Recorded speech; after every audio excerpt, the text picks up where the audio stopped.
Frag. You fucking ass! Frag! Frag! Fragou feng! Fragou! You ass! Gonky, you ass! Highlight, you make them lose. They never lose, and with you they lose. Okay, we can't lose right now. Today, I will be exploring the rivalry between two juggernaut teams in Rogue Company. Both teams at a point in time have been considered the #1 team in the world. The two teams that I am talking about are Right Turtle and Cute or Public Hamsters. Both teams have competed under many names. However, Right Turtle currently competes under the name Aerial Arise, whilst Cute Hamsters compete under the name Black Hand. This clash would begin in the CMG AK Winners Bracket Finals, where Right Turtle or Era Eternity at the time, consisting of Slopodopoulos, Pulsar, EXO, and MS, went up against the team T1, which at the time consisted of Fragout, Gronky, Nashex, and Canny. Era would eventually go on to win the series and the grand finals, solidifying themselves as one of the best teams in the world. Public Hamsters would also win some tournaments as well. CMG were also quick to up the prize money to $10,000.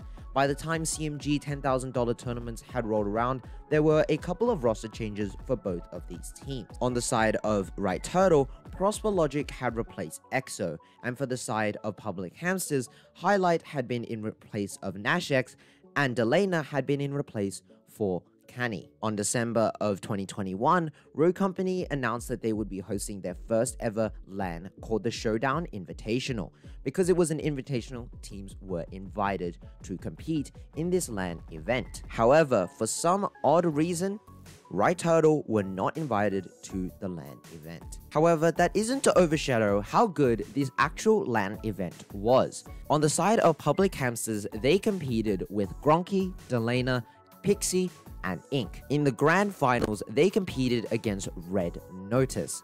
On the side of Red Notice, they had Nashex, Joker, 40, and Drew Whitlock. And now we've got a little bit of trickery coming out. Let's see what Ink's going to be able to do. Ink's finding himself in a 1v4, but Delana's able to get a nice pick right there. And Ink is somehow still alive on the backside. He's able to take out... Oh my goodness, that was a massive win. Now it's a 3v3 situation. All three of these players, they're going to be trying to rotate back. But Saint, he's going to get caught out, unfortunately. That's going to be Joker. Oh. He's going to be falling. He's not going to be getting back up. Drew is 1 HP. It's a 3v2. One more round for the rest of our lives, ladies and gentlemen. Delana looking to clutch it up as all that's left is Drew Whitlock. They're going to go ahead and get this revive. They understand the situation.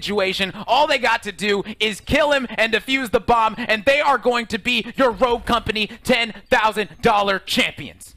Drew has got to clutch it up right here. He gets one. He hits all of the shots. He gets two. He's going down. He's going to... Oh, no, he didn't finish him. He did not finish him. He's got to go in. He's got to win this. Oh, no, Drew. That was your chance. Oh, he was so close to icing it up. But Public Hamsters were able to turn it around, and they are your 10K Rogue Company Showdown Invitational champions. In the RCCS Spring LAN, MS and Prosper Logic were finally invited to compete under the Right Turtle name. However, because it was 3v3, they needed one more teammate, and they didn't have Slopodopoulos or Pulsar, so they eventually decided to go with Drew Whitlock. They would of course meet Black Hand or Public Hamsters in the Winners Bracket Finals. Everyone knew this would be a close series. Well, that was a mistake because Right Turtle proceeded to get 7-0'd, 7-2'd, and 7-1'd in this Winners Bracket Finals. Right Turtle would have to compete in the lower bracket finals if they wanted any chance of going to the grand finals. They would have to be going up against Aerial Arise, who were also knocked down by Black Hand. So both teams wanted to get back at Black Hand. The Aerial Arise team consisted of P-Story, Joker, and Nashex. Both teams pulled out some of the greatest players you will ever see in Rogue Company history. But the bomb has gone down. It's gone over down on the A site, but a different post-plant setup, a bit more of an aggressive one, not allowing them to come through and not being pinched into the back of the map. So we'll see how Aerial Arise adapt to this and whether they'll be able to hold it as we have seen different positions coming out from Right Turtle. Well, here already we're seeing once again the peekaboo with Prosper as they're trying to lay down the damage, but they will get flanked. Oh, so mean as we can see. P-Story will be knocked as well. And now the double, the two-piece, and the ace coming from the nest. They said it once, let's say it again. Only headshots. And honestly, this is a really difficult play. This is a hard position right now for Aerial Arise because they were going for that plant, but they knew the flank was coming in. They knew the flank was going to stop the plant. Worst case scenario, it would have been Joker getting knocked, but they held up on the plant, and Joker still gets knocked anyway. They tried to fight Drew on the high ground, and they got punished, but Drew will get knocked as well. As you can see, the util coming in from Prosper, trying to lay down that damage, but again, the clock is not in favor of Aerial Arise. They're not going to get the bomb plant down, but hold the phone right at the last second, somehow, some way. They managed to get the bomb down in time. Good play by MS there. They couldn't stop the bomb plant going down, but he gets a nice little 1v1 pick off there. And now it's a 2v1. They need to play together as P-Story is known for these picks. Now he finds one, but he finds two. P-Story will find two. I said it, I called it. You have to respect him. And P-Story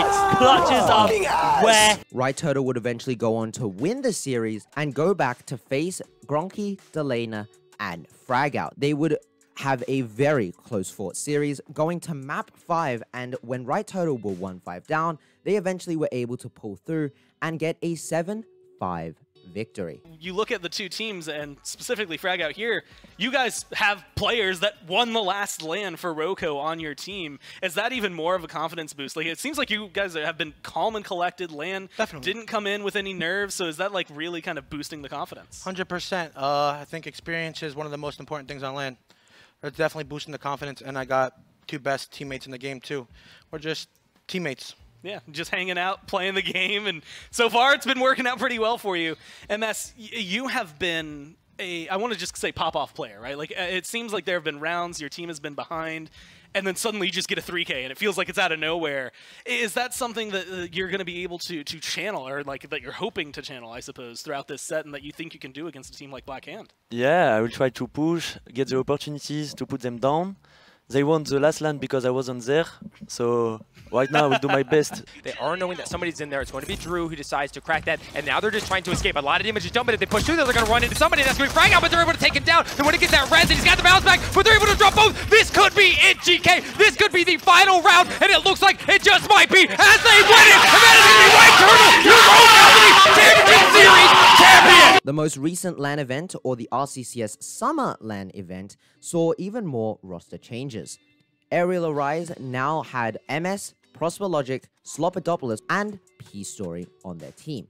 Meanwhile, on the side of Black Hand, they now had Drew and Gronky, Delana, and Ink. Fragout was kicked for some unknown reasons. Both teams traded maps, however, when it came to map 5, it almost looked like it was a blowout. Well, you can tell they're fired up. I mean, Drew, I'm not losing. And I mean, at this point, I don't think he is either, GK. I'm pretty sure Drew has taken this one with a victory. And it, you know, a little bit, it's unfortunate because it has been such a tight series. It has been so good.